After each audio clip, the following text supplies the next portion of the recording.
support for like this JR franchise store. They've been a big customer of ours. They've always pushed our private labels. They were doing some kind of big dinner and sales thing, and he brought me with him. And I tell you, it was something. It was like a Wednesday or a Thursday, and he's like, "Oh, we're gonna sell this new Romeo, or whatever it was, in the store." I went through like 50 boxes. We were selling them like crazy. I thought my rep was on crack when he scheduled that. I was like, "What are we doing? Like a noon on some random weekday?" No. By 2:30, he's got an old school feel. We're firing up the car, getting out of there. We're sold through. That store has a really kind of old school brick and mortar feel, and he's got a really kind of local traditional relationship with his customers, which is awesome. And right next door, he has the worst pizza known to man. Oh, I got some, and I'm like, why would you do that? Because I try if you're known for a pizza, like you have. I'm gonna go out on a limb. Style, you have Chicago. You're style. Italian, right? Yeah. And you live in New Jersey. Why would you even try it? Because I'm interested to think. That's like me going to Ames, Iowa, and getting like Creole food. Why would I do that, bro? Because I'm interested in seeing what they think it. Like when there's a place that listen, there's one that's in, I want to say Philly, or maybe it's a South Jersey style that has American cheese on. You know the one I'm talking about? Yeah. There's a pizza like American. There's crazy pizza styles out there. But that's not like a standard for them. That's like you can order that. That's their standard. Oh yeah.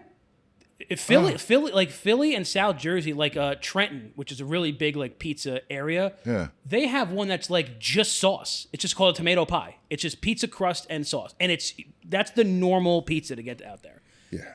So I like going to these places that have like a signature style, and just being like, all right, what do you guys think this is? Like what do you guys consider like traditional pizza? And then getting it, and then always being disappointed. See, when you embrace the reality that a lot of people are just absolutely delusional, you won't trust their judgment. No, the only place that had a lot of hype that I bought into was New Haven, Connecticut.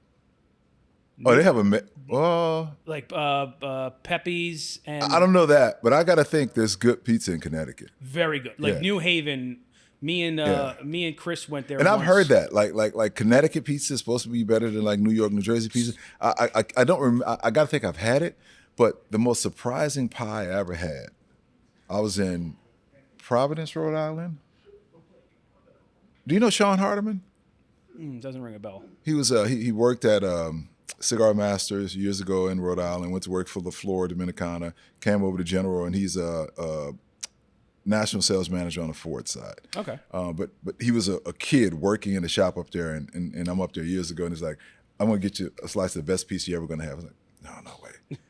It was absolutely amazing. Like I've been chasing a high ever since. New England, because don't forget, a lot of Italians still in New England. Yeah. Connecticut, I have cousins like immigrant. We're just Italian like going cousins. on and on and on. They're like waiting. Like what's it? No, this is look, we're already filming, right? Yeah, so we're good. Okay. Yeah. Well, I'll do the intro. Sometimes we like to start it with just like casual So you're filming me conversation. shitting on other people's pizza? Exactly.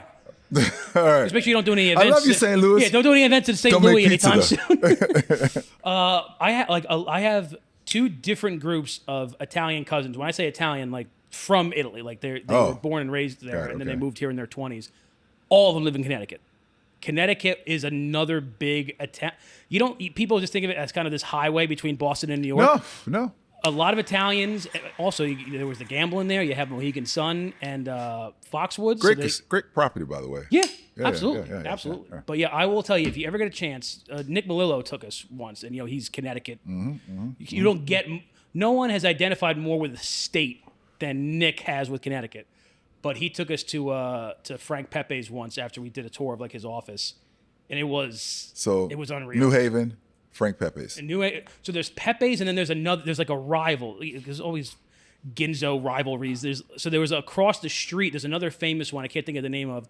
That was like their cousin from the 1920s, and they had a falling out. So he started a rival pizzeria, and it's just these two places across the street from each other for 70 years. That's some of the best Italian food comes out of sibling hatred. You fight with your brother. I'm going to take the family recipe. I'm going to go start my own thing. As long as it's good, though. It's always good. Oh, like, yeah. What are the most fugazi rivalries in the world? It's like Pat's and Gino's and those are tourist traps. Those are absolute tourist traps. But even in New Jersey, we have some good places here. We have Godfather and we have Forte's. And a lot of people don't know this, but they were a brother and sister that they originally had Godfather. And then 20 years ago, big falling out, big fight, and one of them started Fortes, which is another like semi-successful, nicer chain. So like I said, and you could taste the passion in the food. They're really trying to outdo you. Now I want pizza. Yeah. So thank you for joining us, ladies and gentlemen. Great episode here of the Long Ash Podcast. As you can tell, this is not Chris. In fact, this is one of the smoothest and smartest men in the cigar industry. Oh my God. Best dressed, which I tell him every time he comes here. No, that's Herc. It's Herc. It's still Herc. It's still Herc. You could give Herc a run. You might be one of the guys who can give Mike a run for his money. You know what I got on Herc? I haven't seen it yet. I'm still the goober that rocks turtlenecks. Herc doesn't do style. Yeah, he doesn't do turtlenecks. But other than that, I will say one time he came into film and he's like, just so you know, I'm like dressed. It was like a Thursday because he lives close. He's like, I'm dressed very casually. I'm thinking like nicer T-shirt and jeans. Dude comes in the most denim but awesome like denim jacket with jeans. Like, I've seen that actually. Yeah, and he wears the collared shirt under it. Yes. It looks like a thing at the mall that like when they have like the perfect outfit on the mannequin. Yes. I'm like, how are you? I was like, I just got out of bed. My kids were up late. I'm like, this whole thing. Yeah, I'm like, you're pristine. Like you look airbrushed. I don't know that I've ever seen him like not on it. Like, he's that guy. Man. He really is. Guy. And I like it. He brings that kind of style to his brand. And it was cool when he was at Nat Sherman, because Nat Sherman was always kind of seen as like, this New York brand, but a little more rough and tough. But he came in with that swagger, and then he did like the timeless, and he was able to kind of elevate it. And what he's doing with Ferio is remarkable. But Sean, we're not here to talk about that. We're here to talk about one of the, if not the most iconic names in the cigar industry worldwide, which is Cohiba, in which you're the man. You're the Cohiba man. That's better than being Florida man. Love that Instagram page. Yeah. But yeah, so I don't like. What's your actual title? Because I don't like calling you like brand like any of that. Because you're so much more. Honestly, than like that. Internally, that's my title. Because there was never a me for Cohiba.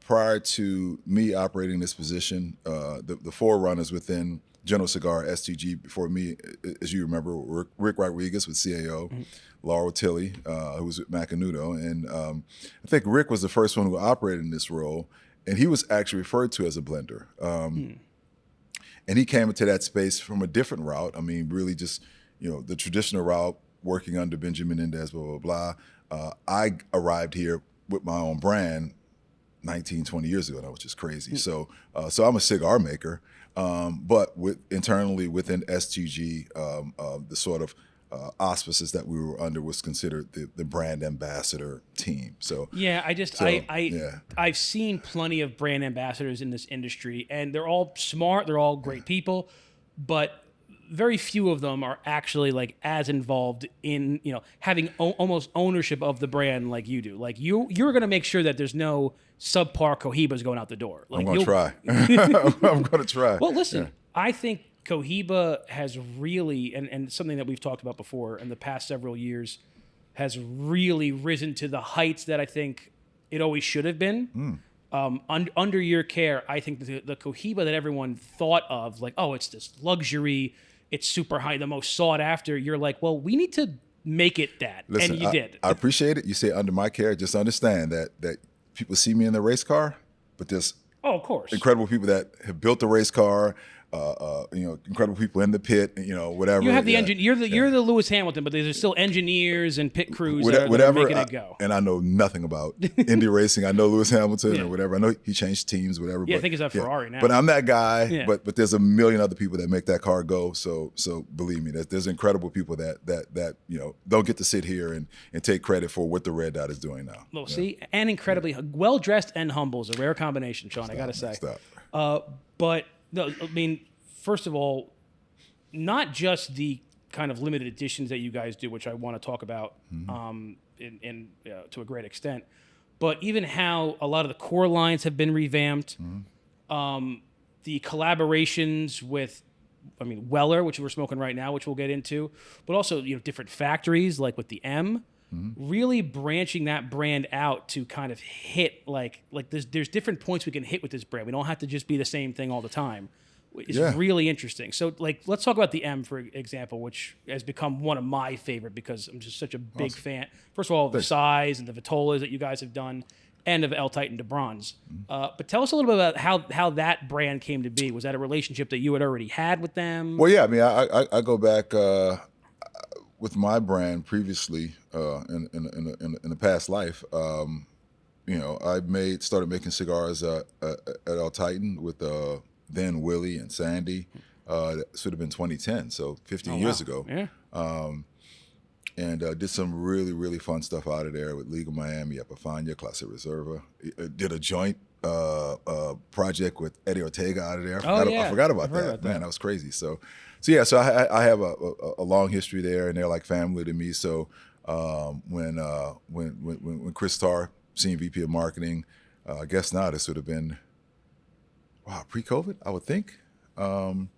Called me like out of the blue one night, hey, you got a relationship with Titan? I was like, yeah. I said, we should do something there. I was like, say less. So and that's what started, and that really sort of speaks to the mindset internally. Like, who would think that a brand as big as Cohiba and as much volume as we're used to doing would say, oh, we're going to make this cigar at a small family-owned factory on Coyote in Little Havana, making 30,000 cigars a year. Like, that's unheard of. But I mean, I think that's been one of the sort of critical things that has really sort of changed the perception of the brand with some people, and also speak to a different audience. The fact that we lean so heavily into doing like these special little quirky projects or whatever, just have fun. I mean, hopefully people get some of it. If they don't, they miss it. Okay, well, we'll do it again next year. But I am a cigar lover first, so a lot of it is kind of selfish. I want different stuff to smoke. I want different stuff to try, and we have a lot of people like that behind the scenes as well. So we just have fun with it, man, and let the audience decide. The cigar consumers decide what they're gonna jump on. So I think that's the absolute right vision to have.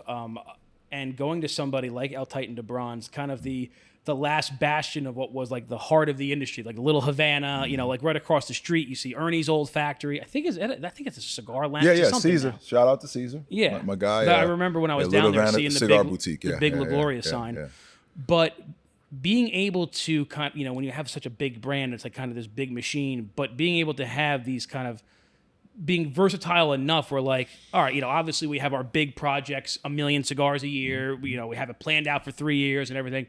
But like, this could be really fun.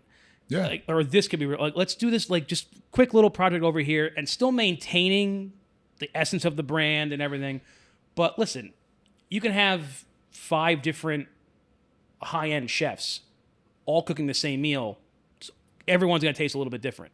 So having El Titan kind of take a crack at, well, we want to make it in the style of a Cohiba, but we want to kind of have the El Titan style in there too.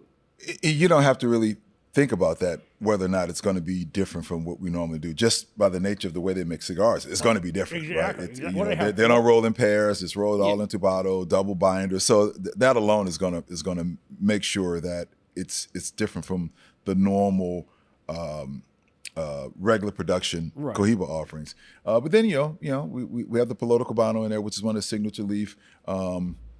We try to sort of speak to some of the things that people are used to with Cohiba, but it's a very different animal. And it really is. It really is.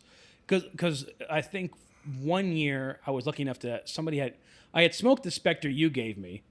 I smoked it during COVID because I was like, I thought we were all gonna. I thought it was all over. I gave him a Spectre. I'm a giver. I'm generous. Yeah, you gave me one at the trade show that year, and then I was like, oh, I'm gonna save this forever. And then COVID happened, and I'm like, well, listen, I'm gonna go sometime. Might as well enjoy it now. So I remember smoking it, but I had gotten another one, and then a few weeks later, I had tried the first rendition of M, and I remember thinking, like, because this is something that great blenders or great, brand blenders can keep, is like there's a consistency between the two, but vastly different.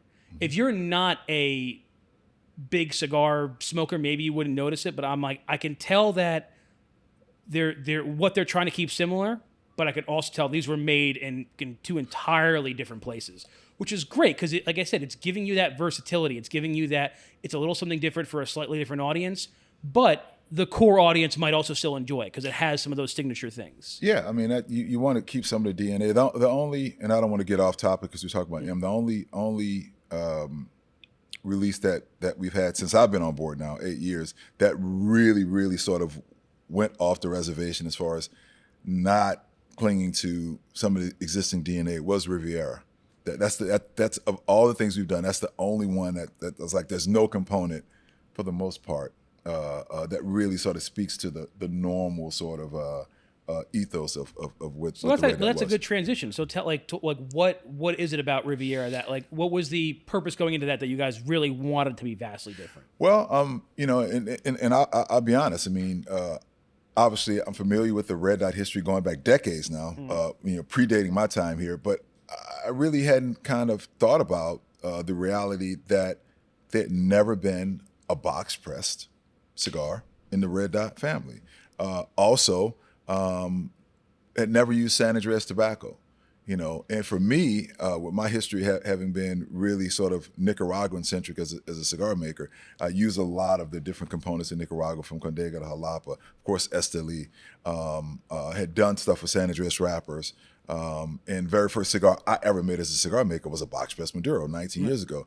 So it was like, we haven't done this. So it spoke to a lot of things. I mean, it was box press, never done. San Andreas wrapper, never done. Used Condega tobacco, never done.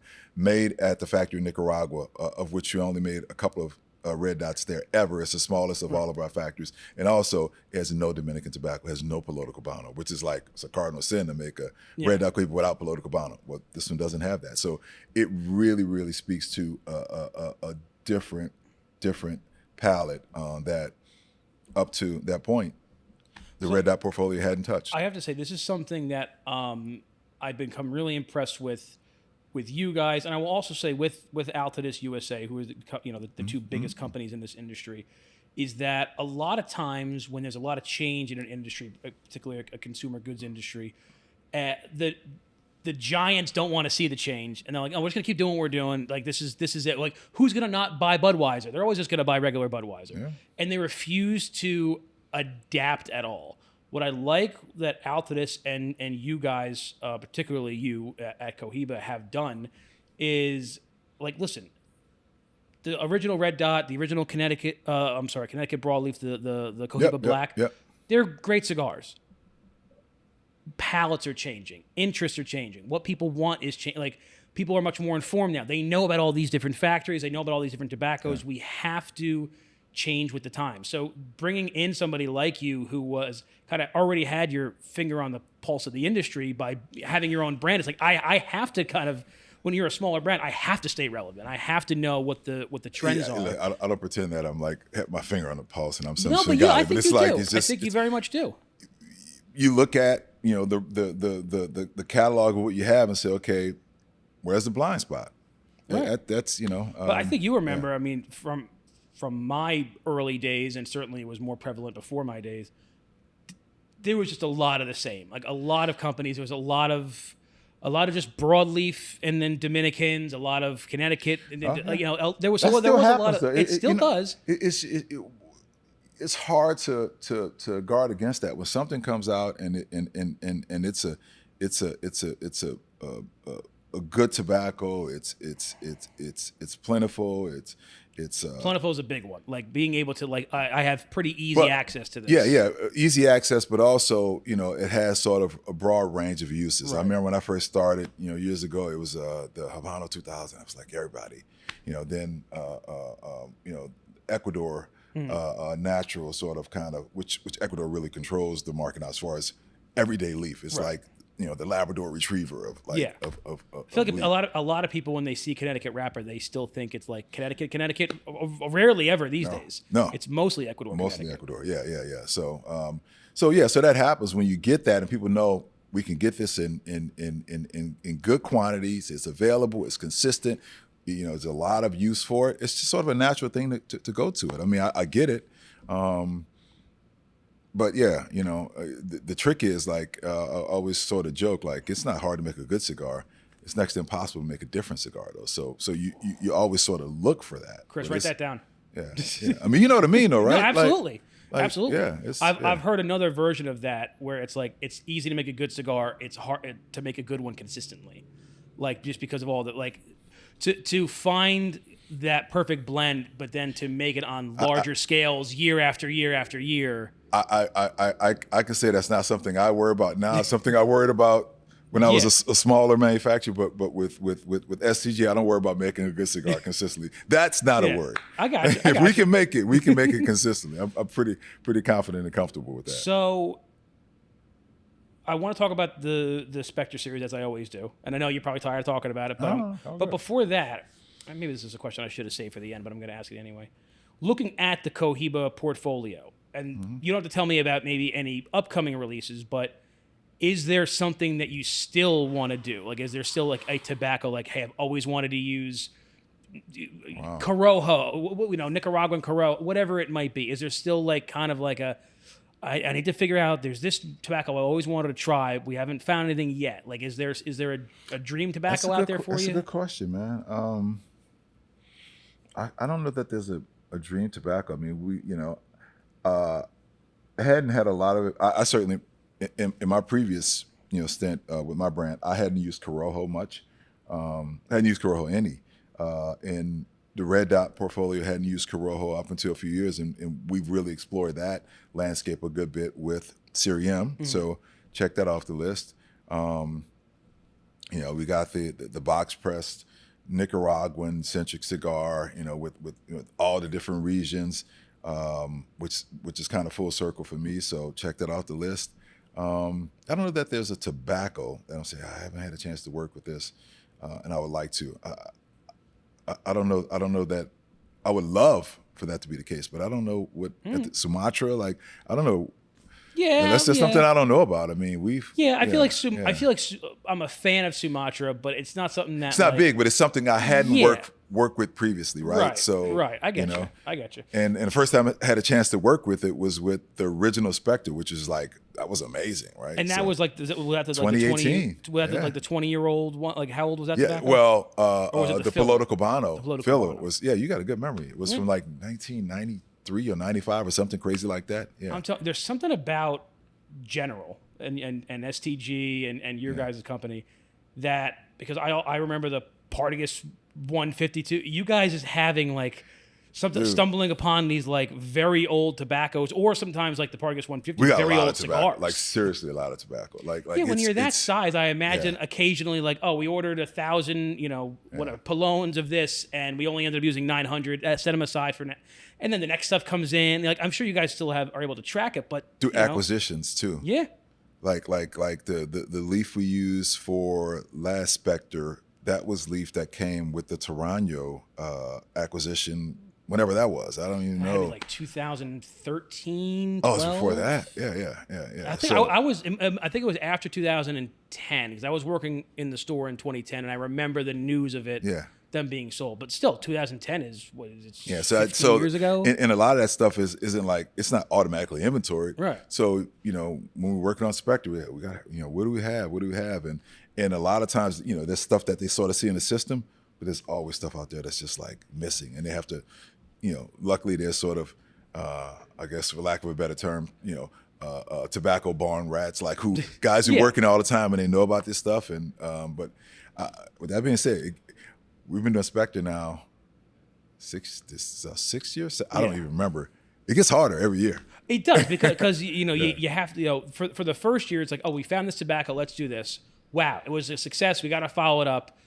But finding tobacco that not only kind of meets the age, not that you necessarily have age requirements, but that's part of Spectre is it needs to be significantly older than normal. Finding something that's that old. That you have enough and it has of to be like one of the components that really, like, it can't just be some random leaf that we put like a little few specs in there. It has to be significant. As opposed to the first time with the Piloto Cubano that was 20 years old, 20-something years, that was different. That's okay, but other than that, it's tricky, man. So so remind me again, the one that you guys are releasing this year. This coming Spectre? Yes.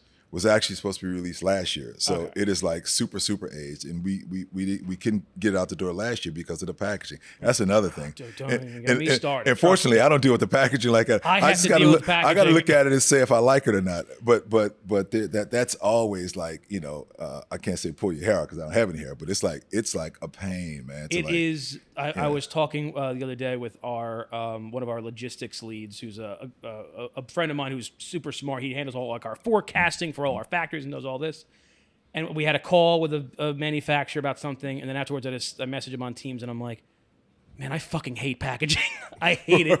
Excuse my French, but I hate it so much. Yeah. It ends up being, I mean, when you're in a role like mine, like, yeah, I get to pick the blend, but I'm not in a factory blending. So I imagine for somebody like you, the actual blending process is like you kind of seeing your child being born. For me, it's when the packaging comes together, because that's the part I get to be heavily involved in and order. So to see the kind of unveiling of like, wow, that box looks really nice. So it's worth it, but then getting the measurements, they're out of these stickers, 7 week lead time. God bless you. I did a project with Quesada. I'll see colors and whatever. You like this? It looks good. Yeah, great. Or no, and that's it. And kind of, I did a project with Quesada last year. The cigars were ready. They had rolled all 10,000 of them in July of 23. We didn't release it until September of 24. Oh, wow. And they would, every once in a while, they'd email me, hey, we have these cigars whenever you're ready. I'm like, yeah, guys, sorry. Look, and it was really just packaging? We had to go through, I'll show you a box downstairs. We had to go through, it was not like overly complex packaging, but it had to be like precise. And we went through 3 different vendors from 3 different countries until we finally, the second one was able to do it, but their price was way too high. It would have made the cigar way more expensive than it had to be. So we finally found someone who can do it. But Quesada, they sat, and I think it ended up making the cigars even better, but they sat on those cigars for an extra year already rolled. I mean, I'm not really upset that these cigars. Yeah, because sometimes it does add to the story. Truthfully, not one of those. Sometimes people throw a BS story. No, it truly adds to it. It is. I mean, and we've had this. I remember this packaging, the packaging design that's going to be coming out this summer.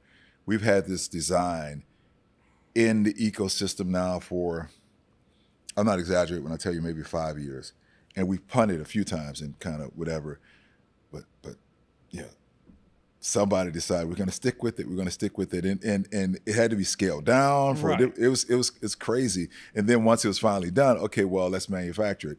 And once the prototypes came, it's like, okay, well, it's drawn up this way, but when it was executed, it wasn't there. So it was like, you know what, we couldn't rush it out. So sometimes you have that vision, and you're like, I know it can work, and then you go through different variations. I'll be honest, Nick. I didn't know it could work. I'm telling you, I'm like, here. That's what I had with this one box. Is like I had the vision. I'm like, I want it to open like this, and this is how it's going to be. And it just took a year and a half, 2 years to get there. But like I've seen the last Spectre box where you hit the button and everything came. I'm sure that wasn't 5 months of work. That was a colossal pain in the ass. I'm just gonna that say took a long time. We did that, and then we did the biometric humidor, which is like, but I don't want any electronics in packaging. Like, I'm over it. It's great. It's like, you got that wow factor and it's cool. But I mean, let's be honest, man. You're not going to be pressing that button like 10 years from now. Yeah, there's it's only 10 cigars in there, so you shouldn't have them. But still, man, there's a return on your investment kind of thing. I was showing a colleague an idea I have for this packaging, and he's like, "Oh, this is cool," and I'm like, "I want it to open like this and do this and this," and he's like, "Oh, what if we like put a bunch of like lights in it?" And I'm like, do you know what that's going to take? I'm like, that you just added 8 months onto my life if I want to put lights in this thing, and I'm like. Electronics in cigar packaging at some point is going to fail, and it's going to fail a lot faster than like your TV or anything like that. It's just not made for 5 years, whatever use. Exactly, and especially when you have something so special like the Spectre, where maybe you're spending the whatever $1,000. I don't even know what the normal box goes for. I'm sure more than that these days, but it's not cigars that necessarily you might be smoking soon. Like maybe you want to save them in a thing. But electronics aren't going to hold up for that long, especially if you're trying to keep them in some kind of humidified area, like, for stores who are showcasing that, and they're pumping humidity and moisture in there. And you don't mind it because it's such a small run. It's so special. Yeah. So people that are getting it's a collectible. So it's okay. But I mean, It does. Listen, when I first saw it sitting on the counter in the store there, and I'm like, I was at the new Spectre box, and somebody pushed the thing, and it all opened up. I was like, that is pretty cool. It does have a wow factor. It does. But it's interesting now on now that I'm on like this side of the aisle, being like, I can imagine what that took. So there was one guy for 2.5 years working on that. And you just add more possibilities for out of box failures and whatever. And you get so when you make those, you have to make a good number extra because you're going to replace some. Right. We know that it's baked into the equation. Exactly. But man, it gets to be a pain. And I'll say that what I would imagine is the next pain that comes with that is, all right, so you did that for last year. I think like once you go that big, like, how do you go simpler than that? From the very first Spectre, like packaging in a year, almost every year. So now it's like,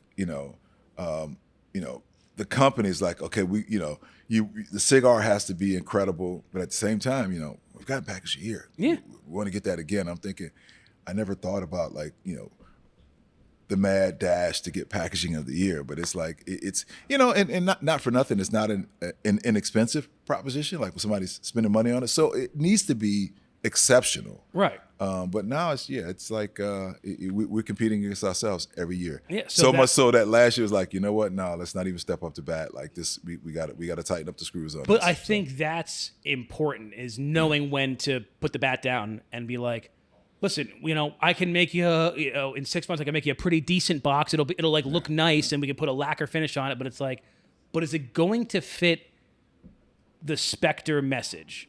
And it is tough. I mean, when you look at brands like that, Spectre or Opus X or some of these Padrones or Davidoffs, is like, there's certain requirements that come with that. Like it has to be, at a certain level. Now, I will say, so the project that I did, it got Dojo's Packaging of the Year award this past year.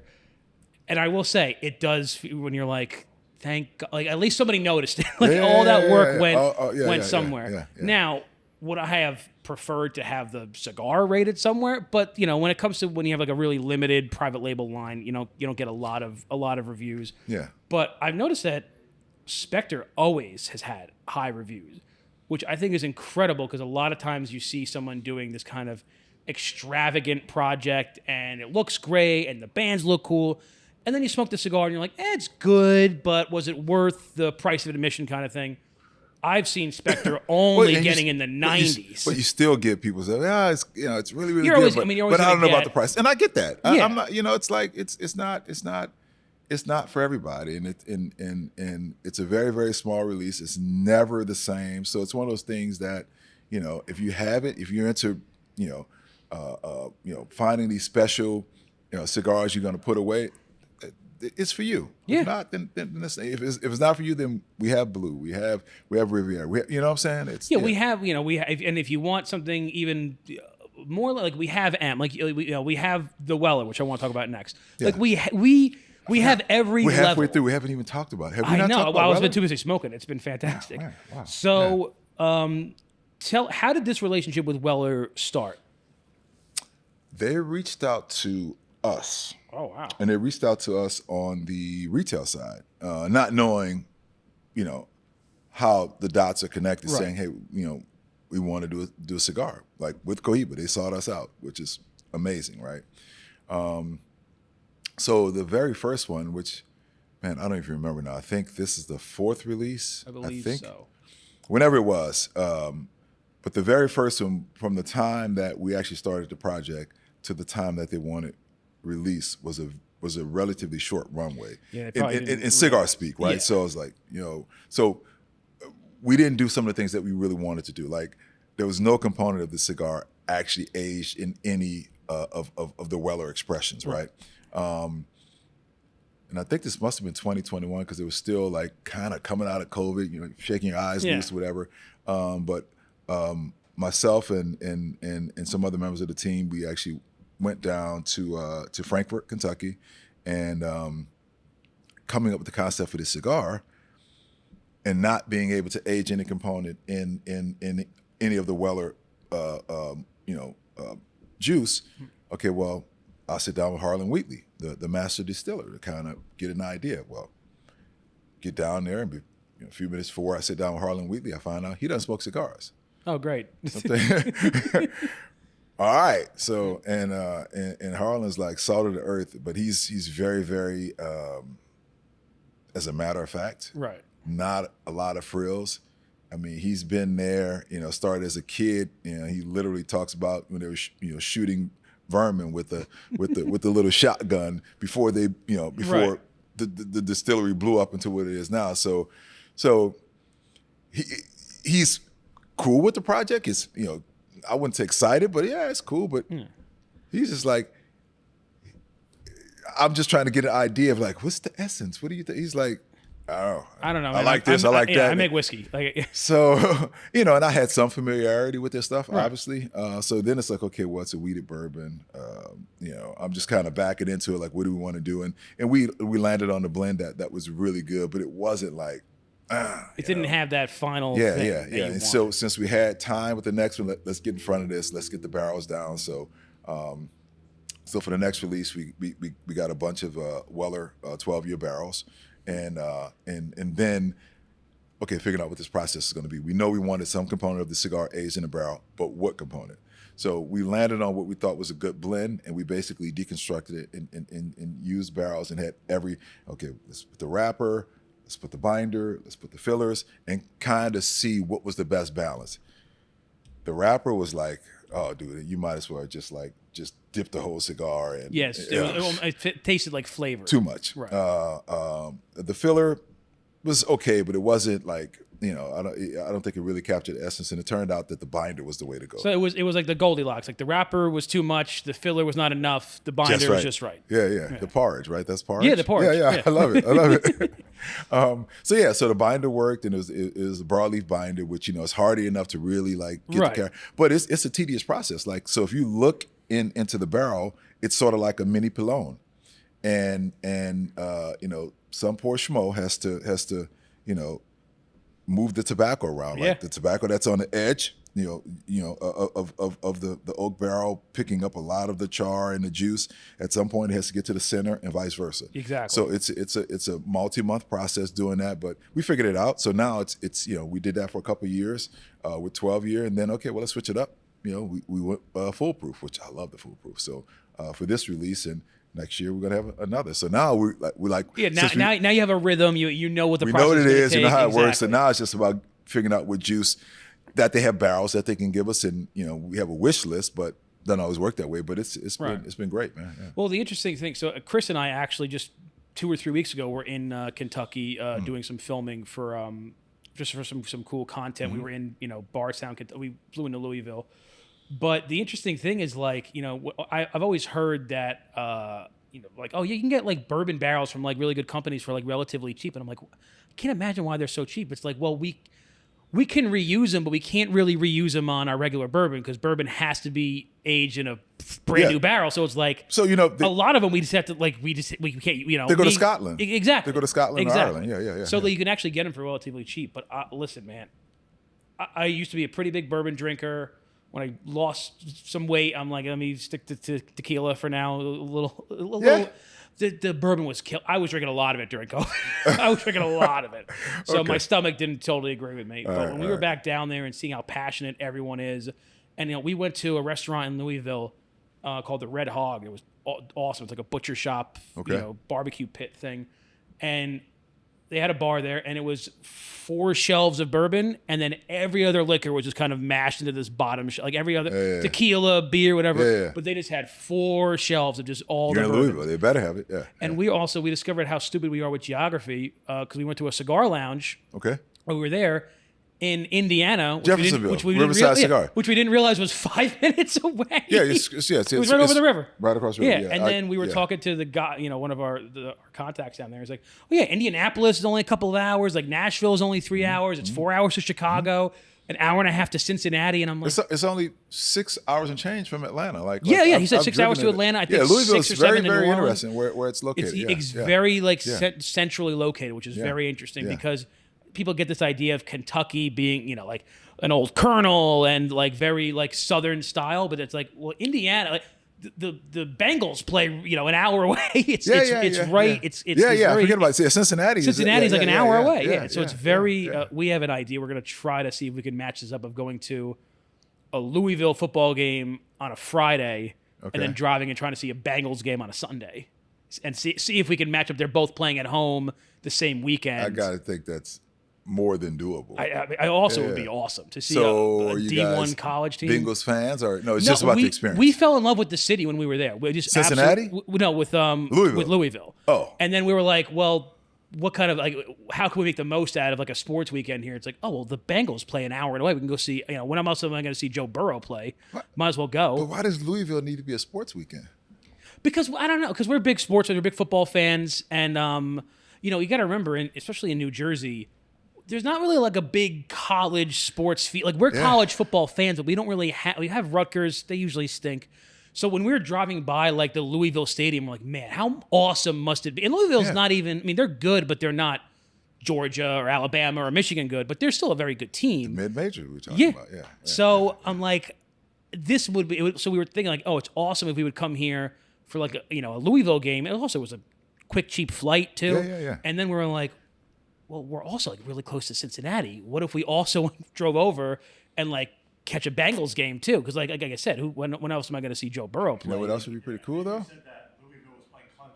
Oh yeah, it was. Well, I looked at the schedule when we were home. It was Louisville, Clemson, and then Bengals were home against. It might have been like the Cardinals. Oh yeah, because they were both Cardinals. Yeah.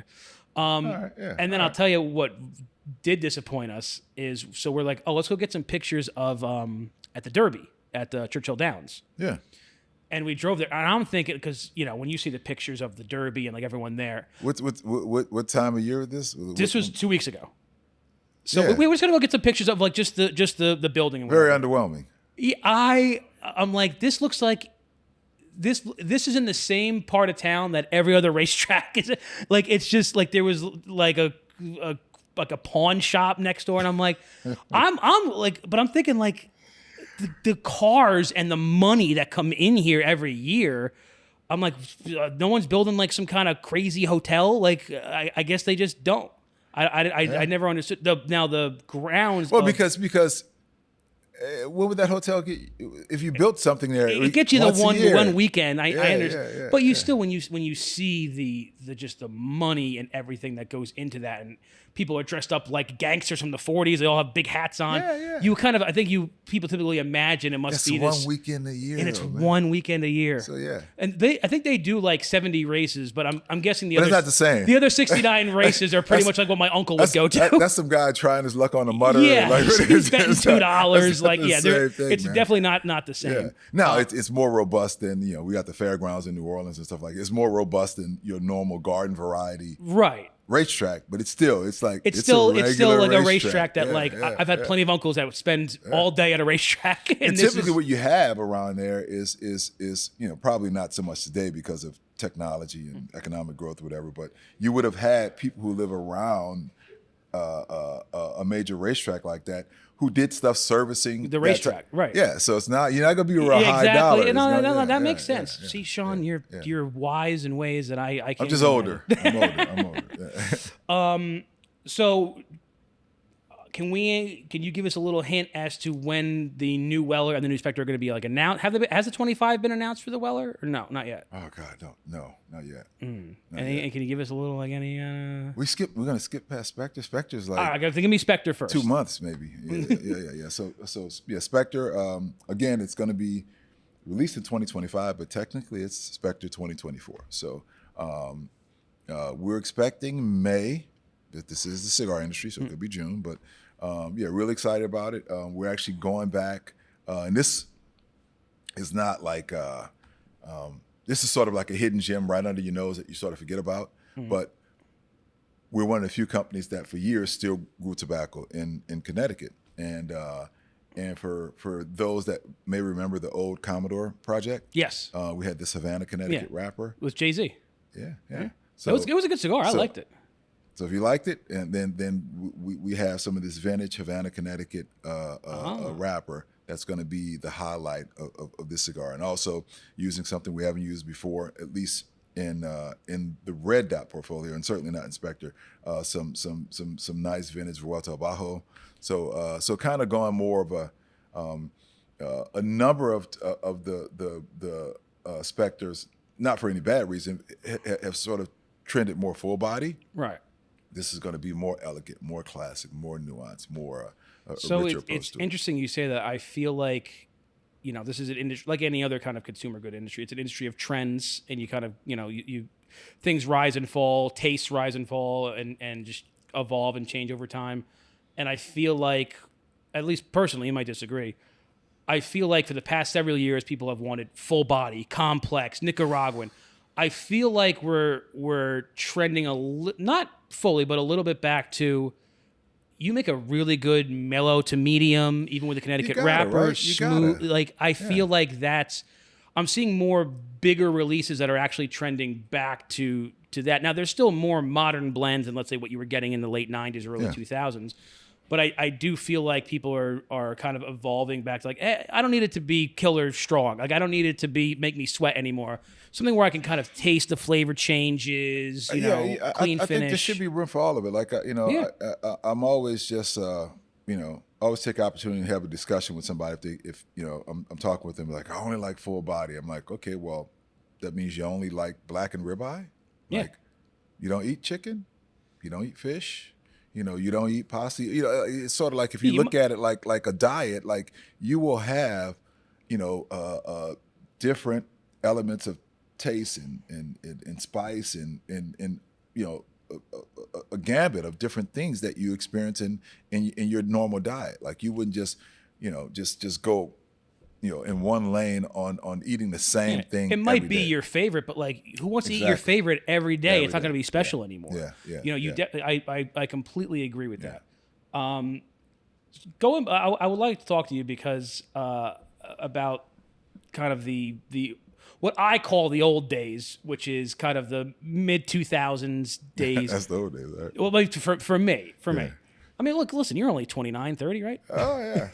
My shoes. But yeah.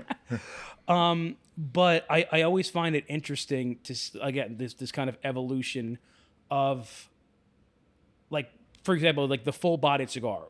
I think right now we are seeing some of the best full-body blending that we've ever seen, but it's so drastically different from what I remember as, like, some of my favorite full bodies from kind of that immediate, like, post-boom era, because 2009, 2010, a lot of the newer companies were kind of getting in the swing, Tatuaje and et cetera. Yeah. But some of the bigger sellers were still the things that were selling kind of end of boom. So, for example, like El Rico Habano was like that. The cigar in his pocket.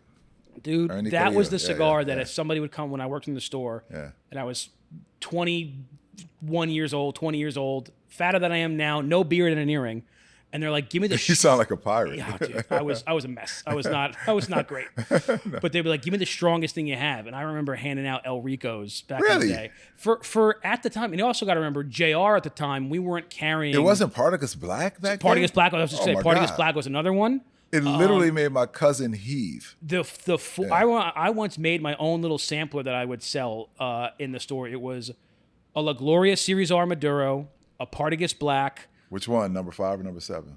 It was the big boy? It was the number 5. Okay. I think it was the number 5. Yeah. Yes, it was the number 5. And then it was a Hoya de Nicaragua, the Antonio. Antonio 1970. Oh my God. Yeah. That was a headbanger back then. And you know what? When I go back and and obviously I'm sure that the blends on these have changed slightly since 10 years ago. But I smoke a Partagas Black now, and it has all the flavors and everything I remember. But I'm like, this is not, like, it doesn't feel as strong. I know what you mean, and because I go back and revisit some of those things like that we looked at as full body or strong, which are two different things. Yeah, exactly. Yeah, and I don't know if it's I got 2 decades of cigar smoking. Yeah. Well, people venom. It's kind of, if you think of it like bourbon or like liquor is, nowadays they're making like higher proof stuff, but how they're doing it doesn't taste necessarily higher proof. So they're making it stronger, but they're making the flavor more bearable. Whereas, I feel like back in the day, like there were certain things that were, in order to be really strong, they just had to load it with Lajero. I have a theory. Please share. So you talk about, and that's when I started. I took my first trip to Nicaragua in January 2006. So you're talking mid 2000s. The boom was in the 90s, and I wasn't even smoking cigars. I certainly wasn't in the industry then, but history kind of has it that the industry sort of collapsed on itself. Yes. Tobacco wasn't available. A lot of things were rushed, blah, blah, blah. I'm thinking, and it was sort of like a mini resurgence happening in the mid 2000s. And I think maybe, not that tobacco was being rushed, but I think the industry was catching up with itself. So the tobacco wasn't as aged as maybe we have access to now. I think that. So that would sort of speak to, I think, the strength that was sort of present in cigars now. I mean, because, you get, obviously I'm familiar with Partagas, it's our company. The tobacco that's in Partagas now, from the broadleaf to the pelota, it's exceptionally aged. Right. There's just no way it's gonna be as strong because it's aging. A lot of that nicotine is out, so it doesn't have that same bang to it. They were. I mean, I think that might have been it. I think it was just maybe the tobacco wasn't I think as so. I will aged. tell you, like when I needed like a pick me up or I needed a little kick, a Partagas Black. Back then, yeah. And I remember they were so oily. At least back then, that Felix, the guy in the store with the hat, with the Fuente hat, he was my manager back then. So I've known Felix for almost 20 years. Yeah. But he would take, because he was smoking 15 cigars a day. He still does. But at the end of the day, he would take a couple of Partagas Blacks with him, and then he would leave them on the dashboard of his car. Like, I gotta let them dry out, Pop. They're too juicy. like not in about. There was like so much oil. It's like I can't handle it. I gotta let it dry out a little bit. That's amazing. Yeah, and then I remember so it's like dry cured. Exactly. Funny. Yeah. They used to, and I don't know if it was overruns or what it was, but they used to release these miniature like wood casks, and they did it for Partagas. Maybe you guys did it for Macanudo. I can't remember. I definitely remember Partagas. But it would be like a bundle of uncellophaned Partagas Blacks in like a wood cask, and they were very inexpensive. Now, some of them might get damaged. Like, that's kind of the risk you were taking. Yeah. But as a poor, hourly employee, I used to just buy barrels of Partagas Blacks, and then maybe out of 20 of them, 15 weren't damaged. And even the ones that were damaged were still smokable. Yeah. But I was such a big Partagas Black fan, man. I mean, it was really the cigar that. That was the full body cigar. Yeah, it was. It was. Yeah, I remember it because it was a big sampler. It was because the Antonio was not a small, like they didn't have a small version of the Antonio, Joya de Nicaragua, and then La Gloria series. 1970. They came in like they had like a bigger double perfecto. I remember. Yeah. Yeah, it was a big, like, I want to say it was like at certain points maybe it was like a 56 or 58 ring gauge. And then I put in the La Gloria Series R. Yeah, but it wasn't long. No, it was big, like ring gauge. Yeah, wise. It was big ring gauge. Yeah. And then the La Gloria Series R Maduro was my first ever cigar when I was 17. Wow. Yeah. Well, I was 21. But I've told people on the show before that that's a hell of a cigar to be your first one. Yeah. But if I had smoked something milder, I might not have become as big of a fan. Interesting. It really was it was too much for me at that age, but I remember for the first few puffs, like just really enjoying all of these very dark, rich, heavy flavors and how they kind of came together. If I had smoked something very, very mellow at that time, before I understood how to look for the flavor notes, how to understand the nuances of something, if I had smoked like a Macanudo Cafe at that point, I might have been like, well, this is good. But it didn't catch me. Now I understand the beauty of a Macanudo Cafe and like what it can provide, when to smoke it and everything. But when you're in your early 20s, late teens, I'm looking for something that's just going to be very intense. But yeah, La Gloria Cubano is the reason I'm here today. So you can all thank General and Ernie. Or blame General. Blame General and Ernie. I think he was still working with General at that point. 2008, 2007. Yeah. So, last question, and I know this is I know people, blenders really hate when I ask this, but we always get requests from fans to kind of ask this question. Obviously, you guys have your own factories in Honduras, the DR, and then I believe you have a facility in Nicaragua now. Nicaragua. Yeah. And then obviously you did the M with El Titan de Bronze. If they came to you and said, "Hey, we want to just try something different. Pick any other factory that you would like to see a Cohiba rolled in." What would, and for you especially because you had your own brand, so like you have that kind of cigar nerd DNA. What would kind of be like? Where would you really want to see a Cohiba come out of? That's a different question. Because if I say that, you're gonna get a phone call from somebody. We love to make them. Come over right now. And that's not, and that's not to say like everyone wants to see cigar. Yeah, but it's commercially speaking, it's a pretty good bet, right? It's tough, man. Damn, Nick. I know. Listen, that's the tough questions on here. Can I just like listen? I can adjust it to. What's a dream factory for you to make your own cigar? We don't have to. I'm not gonna. That's enough. I'll get a phone call from somebody else about that. That's even worse question. Right. I got you caught here. So I'll just. How about I just name a couple of factories and a couple of cigar makers that I really really dig, right? Yeah. I'm going to go like old school and classic. I mean, I'm going to say Plasencia, and you may say, Plasencia. No. Like, listen to me. Like when I first landed there back in 2006, and they were making cigars for, I'm not going to name a lot of other people, yeah. But to kind of see full circle what they've done with their own branding, their own whatever. And you talk about, for me, it's about, it's one thing to want to make a cigar. It's another thing to have the tobacco to make a cigar. Right. And oh boy.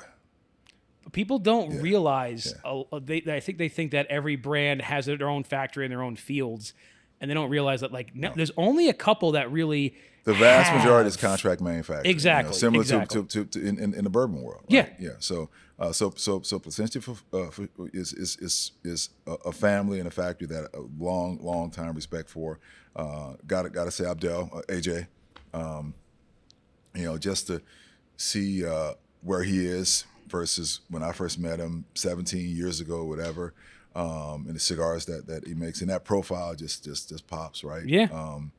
So it's so funny that I remember when the San Latano first dropped, and I was having to explain, and we didn't even sell these, but I had to explain to people like, oh, who makes this? And I'm like, the guy who makes Diesel. Like that's how I had to describe him to people, and now it's like. It's AJ Fernandez. You want something funny? So he's Abdel. Yeah. That's how I know him, right? Yeah. I don't go back, how many years ago when he came out, AJ Fernandez, right? And I hear about the brand, the San Latano, the Oval, blah, blah, blah, and AJ Fernandez. I walked into a cigar shop. I think it was like Wise Ash in Smyrna, Georgia. And I see a poster, AJ Fernandez poster. And I see this dude with the suit and the hat, and I'm like, "That's Abdel." You had no idea that was him? I had no idea. Who's this AJ Fernandez because guy? I knew he did Diesel. He was doing what? Man of War, Ruin Nation, whatever. Yeah. I had no idea. I had seen the ad. Remember the ads they had with the guy? We couldn't afford a model, so. And when I saw, I'm like, holy, like, so yeah, so I know what you mean, like having explained to people who he was, but that's it's such a cool, fascinating story. And I'll be honest, we have the privilege of doing a lot of projects with AJ now, but getting to be on the ground floor, like how Diesel and like when he was just starting out and seeing how much he's grown is just so cool. Ground floor, dude. I remember zipping around Esteli in his red Toyota pickup truck listening to La Isla Bonita from Madonna. He had a ball cap on, like just. Now he's like the president. Now he's he's running the country. It is amazing and heartwarming.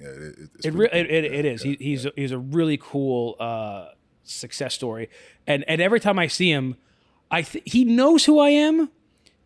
But I'll walk. But I think he knows me more by name than by face. So I'll walk up. I'm like, "Hey, AJ," and then like one of his guys will be like, "That's Nick from JR." I was like, "Oh, Nick!" And then he always gives me a big hug. Yeah. He's always been super nice. I'm sure he probably knows your face, but it's like it happens. Like you meet a lot of people, and if you meet somebody out of context, like from the time you met him before, it's like you know them, but it's like, you going through the database trying to connect the dots. It gets Dude, tricky, I mean, you know? when my sister comes over, I forget what she looks like. Like, it's my God. always hard to keep track. But all right, okay. So Placencia and AJ, I think those are about as good of a choice as you can get. Like, Yeah, and there are others, but not to right. not to lament. No. Yeah, I understand. Listen. To be a cigar smoker now is a wonderful thing. I mean, there some exceptional cigars on the market now. We had a little scare with tobacco coming out of COVID. Wondering if we were going to run, but we've seen sort of got our footing, and there's no big issue. I mean, there's still a little bit of a knife fight as it relates to getting certain tobacco. Yeah. If you're a certain size, I mean, money talks. Yeah. But for the most part, there's a good supply of exceptional tobacco out there, and people are putting out some really, not everything is my palate or your palate, Right. But boy, there's some good cigars on them. That was one of the hardest things I had to teach myself, especially when I got more into like doing the reviews and I was really speaking to consumers, is I had to understand what constitutes a good cigar if I don't like it. Like why don't I like it? Do I not like it because it's Consistency, quality, construction, exactly, good material. Exactly. Do I not like it because the flavors aren't for me, but everything else is great? Yeah. Now, sometimes you get something that just, burns like shit and whatever. But I'm like, I had to take my personal preferences out of it and realize, like, outside of my flavor preference, this is an exceptional cigar. Yeah. Which is, Yeah. and now you can ask Chris, I say it all the time. No such thing as a bad cigar. There's just the right cigar for you. Oh, there's such thing as a bad cigar. Yeah, I'm not going to say that. Listen, trust me, I know. But I try to be, But fortunately, the vast majority, the market right now is flush. Yeah, with really exactly. good cigars. And you see the industry always adjusting when you have like kind of these short, like broadleaf has always been a problem for people to kind of get. But you see they're growing broadleaf in Pennsylvania, they're growing it in Nicaragua, they're growing it in Honduras. I think Alec Bradley just did the Honduran one. So like it finds ways to adapt, modernize, evolve. And that scarcity forces growth in other ways. Exactly. Point in case, Ecuador. Like people started experimenting there years ago with, and now, like, I mean, it is like the vast majority of wrappers on the shelves now are coming out of Ecuador. Some variety from Ecuador. Yep. Yeah, No, exactly. Yeah. Sean, as always, this has been an absolute pleasure. Is there any other Cohiba that you wanted to put a little bit of a spotlight on before we go? We hit Riviera, we hit Weller, we hit Spectre, we discussed the M. No, I think we nailed all. I mean, obviously we have the kind of the original. You got the red dot. The Cohiba Black. I will say for anyone out there, if you're looking for what I call a morning Maduro, always been classic. Man. Always Black been coffee, bit of chocolate. Exactly. Yes, it's crazy. Come on, it's a medium body morning Maduro now, Yeah. and it was a headbanger years ago. That's funny. Again, Cohiba Black was like, oh, you got to be careful with that one. Now I'm like, oh yeah, well, first thing in the morning I would smoke this. A robust cup of coffee. Yeah, everything changes, man. But thank you so much for joining us. Always been a pleasure. Guys, make sure to check out all of the great Cohiba offerings on our website. If you're ever in town and you see there's an event at a local store, including our CDM stores, with Sean Williams from Cohiba, make sure to stop by. Make sure to comment, like, and subscribe. And as always, keep it lit.